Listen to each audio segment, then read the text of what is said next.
صلى اللهم على سيدنا محمد وبارك على أصحابه وآله أجمعين. ازيكم أيها الشباب الحلوين، أيها الزوافين الأساطير، أهلا بكم في القسم ال38 من حكاية يونجيو مالك السيوف التسعة. فلو ما شفتوش الأقسام اللي فاتت هتلاقوها في القناة في قائمة التشغيل أو في الوصف. وحاجة صغيرة يا شباب، أنا عايز أقول لكم إن الحكاية دي أصلا انتهت تمام، بس إحنا بنكملها لحد ما نخلص الفصول اللي فيها على الآخر. انتهت على الآخر يعني مفيش فصول بعد كده، وعملوا نهاية حلوة بإذن الله تعالى هنوريها لكم بالفيديوهات اللي جاية. فجهزوا نفسكم، ودول اللي اجابوا الاجابه الصح على سؤال الفيديو اللي فات. وبما ان جرجرنا كتير يلا بينا نكمل حكايتنا ونصلي على نبينا. وبنكمل بقيه الاحداث وبنشوف ناس من الموريوم بيجروا بيقولوا اخبار ساره، اخبار كويسه. التعاون المشترك بين الطوائف الارثوذكسيه وغير الارثوذكسيه نتج عنه قتل 2 من الجنرالات الشيطانيين لطائفه يومينج. وهنا اندلعت نيران الحرب في جيانهوا كلها. ما مرش اسبوع حتى على قتل الجنرالين الشيطانيين مايهو ووانغ جاي، لكن تحالف الطوائف الأرثوذكسية وغير الأرثوذكسية أعلن بالفعل عن تقدمه للحرب ضد طائفة يومينج. وبما أنه دي أخبار كويسة عظيمة للفلاحين اللي خسروا خسائر كبيرة جدا بسبب طائفة يومينج، اتلقت اهتمام كبير جدا من كل جهان هو، ووصل الخبر ده لمسامع طائفة يومينج.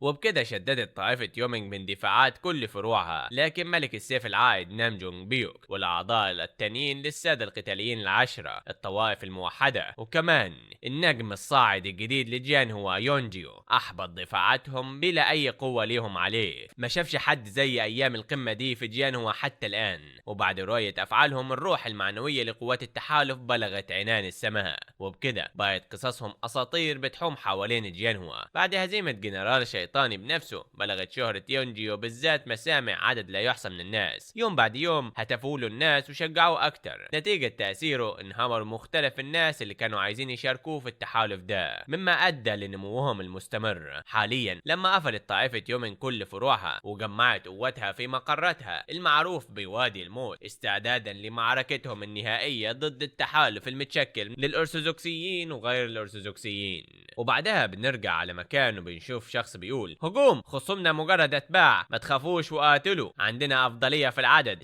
استعدوا للموت وقتلوهم. وبنشوف وسط اللي موجودين دول السيد القتالي السيف السماوي الاعلى موجود معاهم هو التاني، وبيقول لنفسه المكان اهدى مما توقعت. بما انه كل الفروع اتجمعت توقعت معركة اكبر من قبلها. طائفة يومينج اللعينة بيخططوا لايه يا ترى بهدوءهم ده؟ وبنشوف بعدها شخص بيضحك وبيقول ها يا اغبياء انتم وقعتم بفخنا مباشرة. فبيستغرب السيف السماوي وبيكملوا اللي جايين من طائفة يومينج هيكون المكان ده قبركم النهارده. فبيقول السيف السماوي استجيبوا بهدوء، لابد نرجع لتشكيلتنا ونقاتلهم. فبيقولوا له طائفة يومينج ساعدنا بلقائكم تاني ايها الارثوذكسيين الفاشلين، احنا مش مصدقين انكم زحفتم كل الطريق ده لهنا بدون خبرة في القتال على التضاريس بتاعتنا، انتم ما بتختلفوش عن ارانب دخلت عرين النمر. فبيقولوا لهم بقية الناس لابد انهم نسيوا بسبب غبائهم، احنا تحالف من طوائف ارثوذكسية وغير ارثوذكسية، عندنا خبراء في زي التضاريس دي. وبيطلعوا هنا خبراء الطائفة الغير ارثوذكسية وحرفيا بيقطعوا اللي جايين من طائفة يومينج. ومن بعيد بنشوف ريوشي بتقول كويس كويس، عجبان ان المعركة النهائية في مكان بيسهل على الغابة الخضراء انها تتألق فيه. فبيقول لها جيو اذا قدمت الغابة الخضراء مساهمات عظيمة في معركة هتكلموا عنها لقرون، فكم من المجد هيجيبوا ده لاسمنا. فبتقول له ريوشي خلينا ننتقل اللي جاي، ليه رئيس حراسنا ساكت للحد ده؟ هل اكل القط لسانك؟ فبيقول لها جيو ما تستهينيش بيهم، الهدوء ده مريب قوي. ثانية واحدة، في حد جاي، اقدر اشعر بالشعور ده من هناك، شخص قوي بيقرب بسرعة. ومن بعيد بيظهر الجنرال الشيطاني كانغ سانغ، وبيجي شخص بيقول وقفوا كلكم. وبيدخل كانغ سانغ ده وبيقول حشرات لعينة بتجروا انكم تيجوا ليا دلوقتي، انا مش مؤذ جدا. وبيرمي سيفه على الارض فبيصد السيف السماوي وبيقول واخيرا ظهرت يا جنرال الشيطاني، كان الوضع ممل شوية لكن دلوقتي واخيرا بدأ الجد. وبيرجع له بعدها السيف السماوي الضربة دي، فبيبعدوا كلهم من القوة الشديدة بتاعة الجنرال الشيطاني. وبيقول كانغ اوه لابد انك واحد من اسياد القتال العشرة، كنت عايز اشوف اذا كنت قوي زي ما بتقول الاشاعات، على اي حال ده كويس قوي. فبيقول له السيف السماوي قوي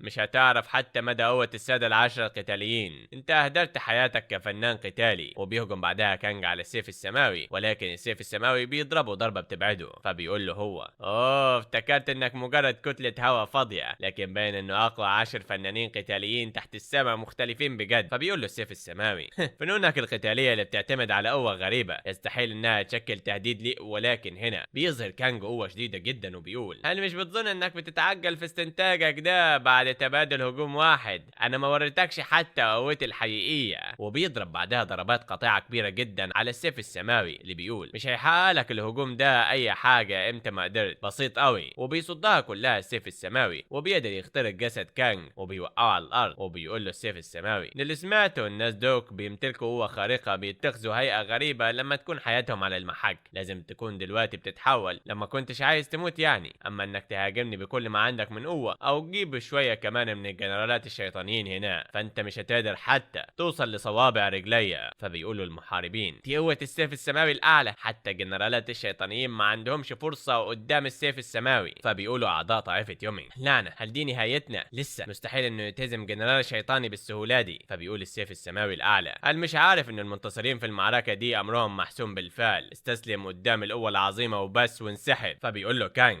انت بجد بتبدأ انك تفسر تفسيرات سخيفة قوي. ما تخافوش، لانه كافة قوات الطائفة اتجمعت، فاحنا هنفوز بالحرب دي. فبيقول السيف السماوي: لسه بتعتقدوا انكم هتخرجوا من المعركة دي منتصرين؟ بص حواليك، فنانين قتاليين من الطوائف العشرة والعشائر الخمسة، الغابة الخضراء وحتى تعزيزات من الشاولين اتجمعوا هنا لسبب واحد، واللي هو إبادة طائفة يومينج. اتجمعوا ملايين الناس اللي جالهم الغضب الشديد من جرائمكم الكتيرة وانشأوا تحالف عظيم هتتروي اساطيره لقرون جاية. اتجمعنا النهاردة لمعاقبتكم على جرائمكم ونخليكم تدفعوا الثمن كلكم. فبيقولوا طائفة يومينج: مستحيل، لعنة، كم عدد اللي هنا بس؟ فبيقول لهم كانج: ما تخافوش وما تضطربوش كده، الاعداد ما تهمش في التضاريس دي، مهما كان عدد اللي هنا ما دمنا بنسيطر على وادي الموت فما فيش قيمة لتحالفهم. فبيقول له السيف السماوي: انه تستدرجك تقنية اساسية زي دي، انا شايف انك ما اكتسبتش الحكمة اللي بتيجي مع العمر. اذا كانوا كل الجنرالات الشيطانيين كده فنتيجة الحرب واضحة وضوح الشمس. فبيقول له كانج: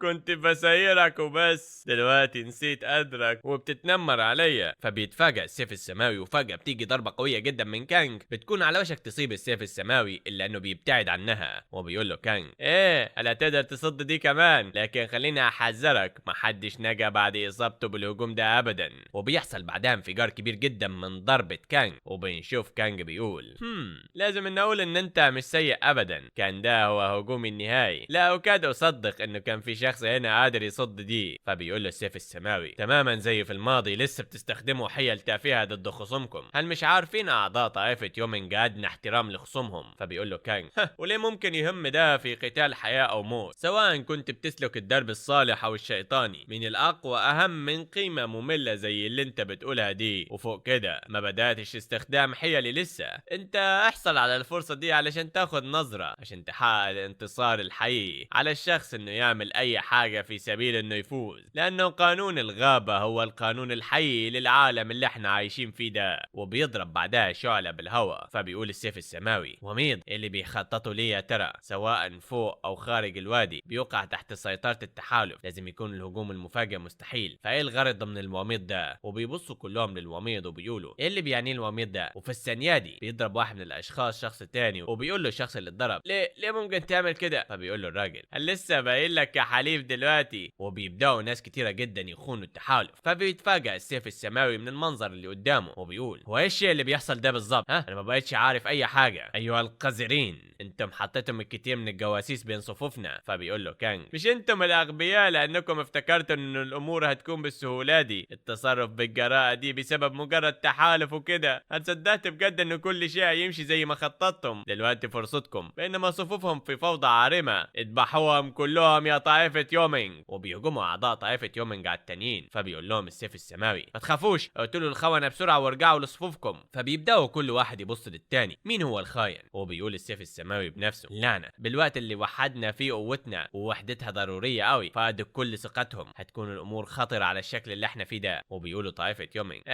كنت بتتفخروا بالتحالف، ولكني اعتقد انكم مش بالقوة دي بالنهاية، احنا هنطيح بيكم في لمح البصر. ولكن في الثانية دي بتيجي نامجونج سونا وبتستخدم تقنية السماء اللانهائية الهيئة الخمسة، ضربة القمر الهلالي. وبيتفاجئوا كلهم من وجودها وبيقولوا: واه، ده بنت عشيرة نامجونج بلا شك. وبيطلع صوت بيقول: لسه الوقت بدري جدا نقول كده، لكن الاحماء مش بفكرة سيئة. وبينزل شخص بيضرب ناس كتيرة جدا. فبيقول السيف السماوي: ما تضطربوش. وبيقول الشخص التاني: زي ما قال لكم، ما ما دي إلا مقاومة نهائية منهم. خلفكم السادة القتاليين العشرة، ثقوا فينا وتقدموا لقدام. وبيكون ده زعيم تحالف الموريوم جانج. وبيقولوا بقية الجنود واه السادة القتاليين العشرة معانا، لقدام يا رجالة لقدام، دي فرصتنا علشان نمحوهم كلهم، ما تخافوش وتقدموا بس. فبيقول كانج اعتقد انه ده مش هيكون سهل. وبينط بعدها لفوق وبيقول طيب مش وكأننا توقعت انه يكون كده في المقام الاول. المتعة الحقيقية بتبدأ دلوقتي. وبيمسك في ايده حاجة زي الصفارة وبيطلع صوت ناي. فبيبدأوا طائفة يومينج انه دماغهم توجعهم بشكل غريب وبيبدأوا يتحولوا لجنود شيطانيين. فبيقول السيف السماوي مستحيل ده ايه ده. فبيصرخوا اعضاء طائفة يومينج اللي تحولوا. وبيقول كانج ايوه ده هيخلي الامور اكتر متعة بكتير. وقبل 3 ايام بنشوف ناس بيقولوا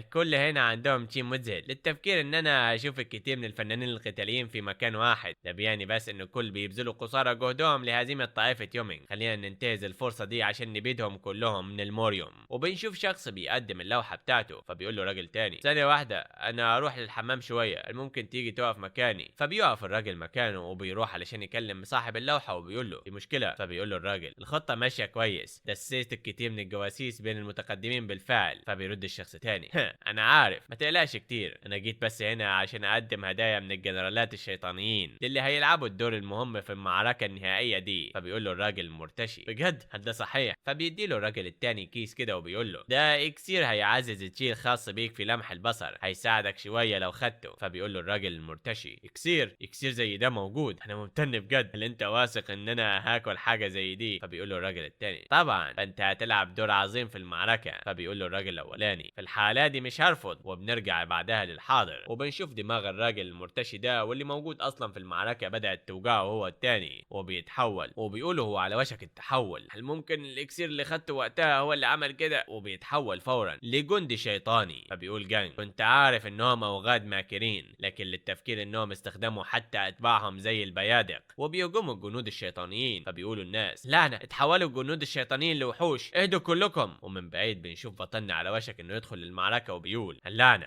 اعتقد انه ما عنديش اي خيار تاني، لابد ان انا انضم. ولكن ريوشي بتمنعه وبتوقف في وشه كده. فبيتفاجئ منها جيو وبتقول له ريوشي انت عندك مهمة تانية ما تنساش. وبنرجع عند جانج واللي بنشوفه بيقطع الوحوش الشيطانية دول او الجنود الشيطانيين. وبيقولوا البقية هنتولى امر الوحوش اللي جايين من ورا، ساعدوا كلكم السيف السماوي الاعلى قدامنا مفهوم؟ فبيقول كانج بكده هنقدر نستنزف شوية من القوة من السادة القتاليين العشرة. في الحالة دي لازم استعد للمعركة التانية دلوقتي. وبيهجم كانج على السيف السماوي من تاني. فبيصد السيف السماوي الضربة وبيسأله كانج ايه رأيك؟ مش الموضوع اكتر متعة دلوقتي من قبل؟ فبيقول له السيف السماوي لعنة عليك، هل فاكر انه زي الخدعة دي هتنفع معانا؟ فبيقول له كانج طيب بالنسبة للخدعة تافهة اعتقد انها شغالة كويس، هتاخد تعزيزاتكم شوية من الوقت عشان توصل، انا واثق انها تكون بخير ايها السيف السماوي الاعلى. فبيقول السيف السماوي بنفسه زي ما قال التعزيزات بما فيها السادة القتاليين العشرة هيتولوا امر الصفوف الخلفية قبل الانضمام لينا، هياخد الموضوع وقت اطول بلا شك وهنخسر مزيد من القوات في مواجهة وحوش الصفوف القدامية. وبيقول له كانج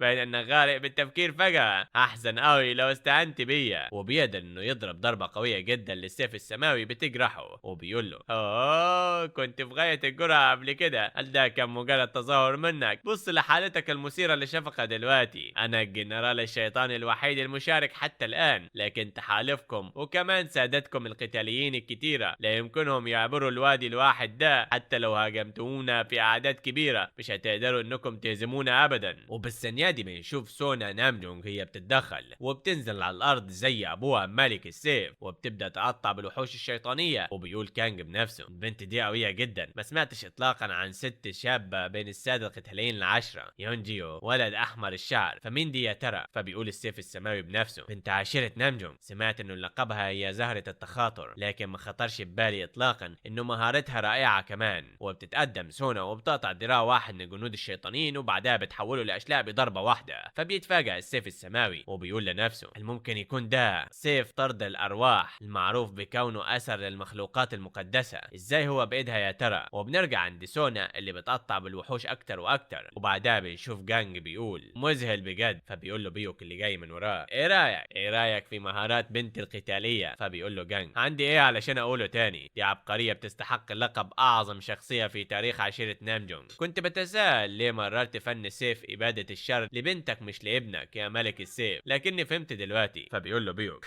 مهما كنت بحب سونا ما كنتش اسلم الكنوز الخالدة المقدسة بدون سبب اطلاقا، يعني انت اكيد فاهم الكلام ده. طيب ربما سني بيخلي التعامل مع طائفة الخير لفن سيف إبادة الشر صعب الايام دي. فبيقول له جانج بجد من الغريب ان انا اشوفك اللي كنت بتتسمى ملك السيف وبطل العصر الفوضوي تبان ضعيف للدرجة دي مع مرور الايام. فبيقول له بيوك ده بياني انه بس الوقت جاء تماما زي ما ورثنا لقب السادة القتاليين العشرة في مرة من المرات من الجيل السابق، جا الوقت عشان نورث اللقب ده للجيل اللي جاي، الجيل اللي بعدينا. وبندخل بعدها بفلاش باك وبنشوف ام سونا بتقول عزيزي انت بتركز كتير قوي على تدريب جون، لازم تدي سونا شوية من الاهتمام، تنشئة التلاميذ شيء هام لكن لازم تهتم بسونا كمان. فبيقول لها بيو اسف بجد انا عايز اهتم بيها لكن بصراحة ما عنديش فكرة عن بنات بيحبوا ايه في سنها ده. طيب تدريب الجيل الجاي مهم بجد. فبتقول له الام انت بجد بتقول كده ما تعرفش حتى ايه اللي بتحبه بنتك. فبيقول لها بيو كنت اب مهمل بجد، كنت مخطئ، انا هديها اهتمام اكبر من هنا وجاي. فبتقول له الام ما تقولش كده وبس، روح علشان تشوف سونا حالا. فبيقول لها بيو ولكن تدريب التلاميذ النهارده. فبتقول له الام هل عايز انك تموت من الجوع طيب النهارده؟ وفي اليوم اللي بعديه بنشوف بيوك بيقول لنفسه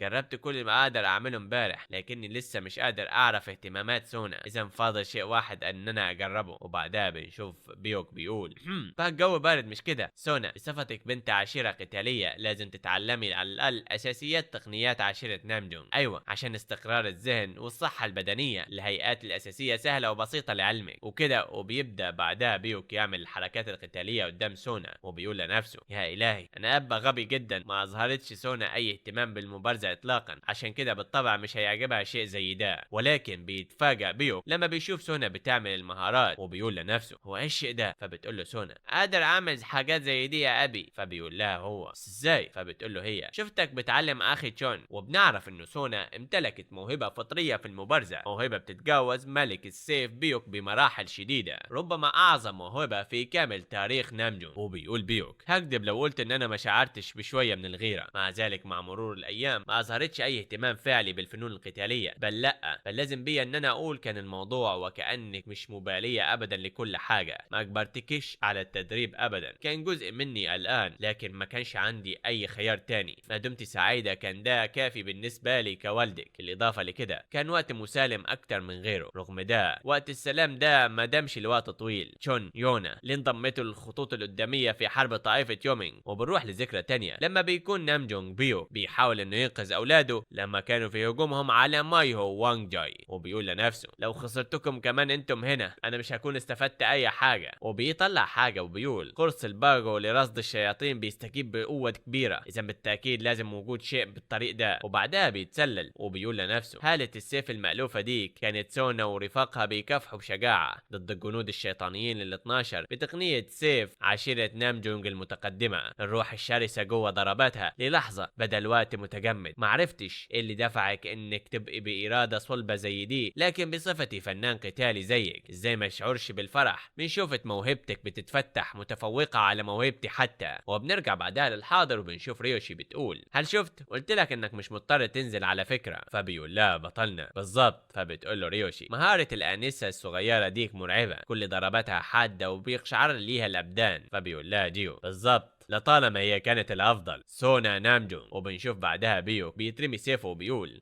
يا واخد انت بتصير اعجابي اكتر واكتر، التفكير انك عندك فن مبارزة حاد ومسقول زي ده. لسه في شوية من فنانين القتال كويسين في الموريوم، لكن مين قال ان انا ما اقدرش اقاتل في الحرب الا بالسيف؟ خلينا نشوف اذا كانت قبضاتك زي سيفك. وبيهجم بعدها على السيف السماوي اللي بيصد الضربة وبيضرب ضربة كفة قوية جدا. فبيتفاجأ منها كانج وبيقول له السيف السماوي مفيش داعي لاستخدام قبضتي، بمستواك ضربة خفيفة علشان ارجعك لوعيك توفي بالغرض. فبيقول له كانج يا واخد يا العين ممكن تسمع نبرتك دي نبرة غرور شديدة؟ طيب خلينا نشوف ايه اللي تقدر دراعاتك المثيرة للشفقة انها تعمله. وبيضرب ضربة قوية جدا على السيف السماوي اللي بيقول اي ثانية يا انت هل ما عندكش غضب ولو شوية صغيرين او توتر؟ استرخاء العضلات اساس كافة الفنون القتالية، القاء ضربات غاشمة وقوية جدا علامات المبتدئ. وبيصد المفروض الضربة جاية من كانج. هو قطع تسارع ضربة الكف، فبيقول له كانج عادة ما بتترك الحركة الواسعة الواضحة ثغرة واحدة للهجوم المضاد، لكن ضربة السيد القتالي الواسعة المقصودة الغرض منها استدراج خصمه علشان يقلل من حذره. وبيقدر كانج انه يضرب السيف السماوي ضربة قوية في وشه، فبيقول له السيف السماوي